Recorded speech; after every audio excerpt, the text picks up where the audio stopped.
Ulala, totoo kaya? May kasalan nga bang magaganap sa Kim Pao sa US after ng World Tour?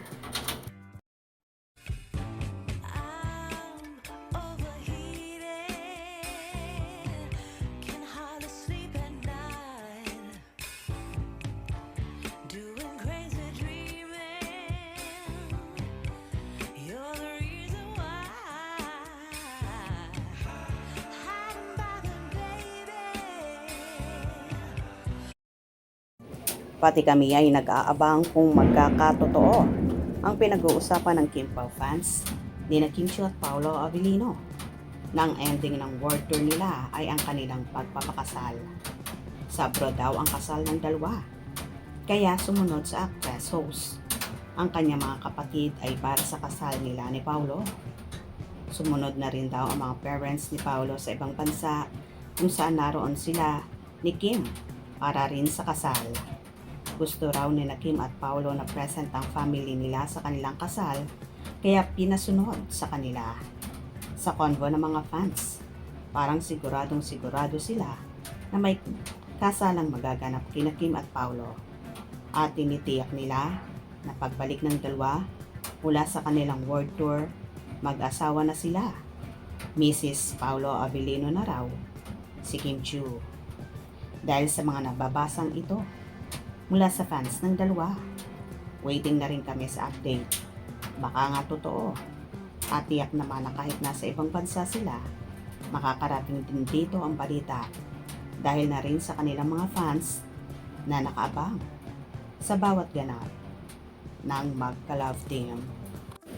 Narito naman ang samot-saring reaksyon ng mga fanay na ang iba ay hindi natutuwa sa pagpapakalat ng ibang fanay ng fake news at walang katotohanan. Diyos ko Lord, mas special occasion ba? Very special ba? Abang-abang talaga, uys. Wag po kayong gagawa ng kwento. Nakakahiya sa pamilya ng Kim Pao. Kaya laging nababash ang Kim Pao dahil sa maling impormasyon nyo. Anong gawa-gawa ng kwento? Ang dami na nga ng post nito. 8 hours ago, na late na nga ako sa balita. Pero ang tanong, true ba yan? Or baka engage lang naman ang habol nyo? Di bali nang mabash ang Kim Pao. Basta magka-engage lang. Kaya may daw kahit saan, kahit kailan, tad-tad talaga ang bashers ng hashtag Kim Pao. Kasi hindi nila matanggap-tanggap na super love-love ni Pao si Kimi. At clear naman siguro kung ano ang meron sila ngayon.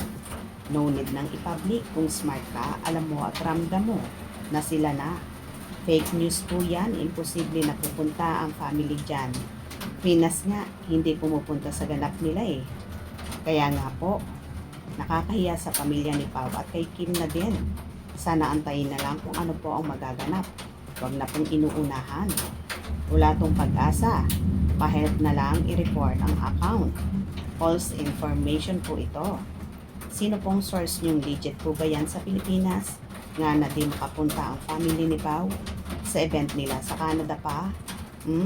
Pero guess, what pumunta ang family ni Pao sa birthday celebration ni Kimi? So, abangan na lang natin yan sa Toronto. Hindi ako naniniwala. Private sila. Hintayin na lang kung ano ang post nila. Hindi pinangungunahan. Private nga sila kaya nga exclusive yung birthday celebration ni Kimi. Tutok ka na lang madam, baka present lang ng mga close friends and fam ng Kim Pao. Wala namang family ni Pao sa birthday ni Kim, Diyos ko. True, gumagawa lang yan sa birthday ni Kimi noong April 19, walang family ni Paolo na pumunta. Respeto po. Wait na lang natin kasi di totoo yung nababash na naman ang Kim Pao. Ay wow, nakaka-excite naman. Maging legit ka naman. Di pa nga news ang mga close sa Kim Pao, mga solids. Anong chika ba yan? Totoo ba to? Ano ba? Nakilig naman. Legit kaya mga beshi?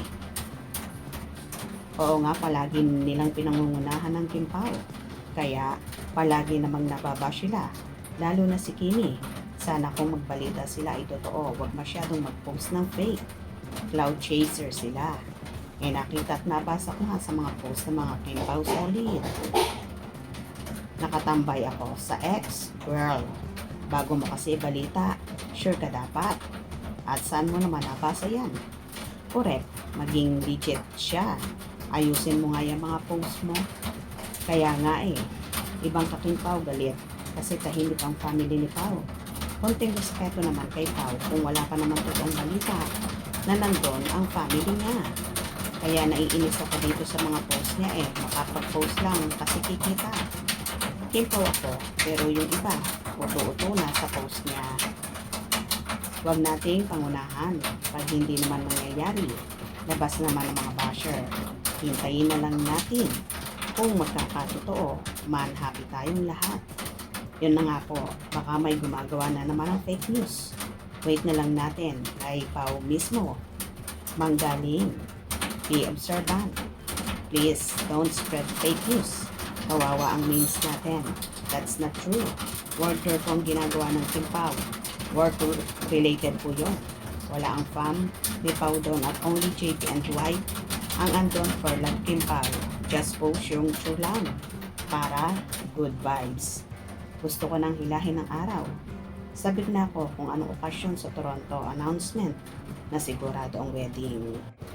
Well, tama naman ang solid Kim Pao na huwag pangunahan ang mga gagawin ni na Kim at Paulo at huwag mag-spread ng fake news na kagaya nito. Kayo, anong opinion nyo regarding dito? Hope you enjoyed. Please subscribe for more info.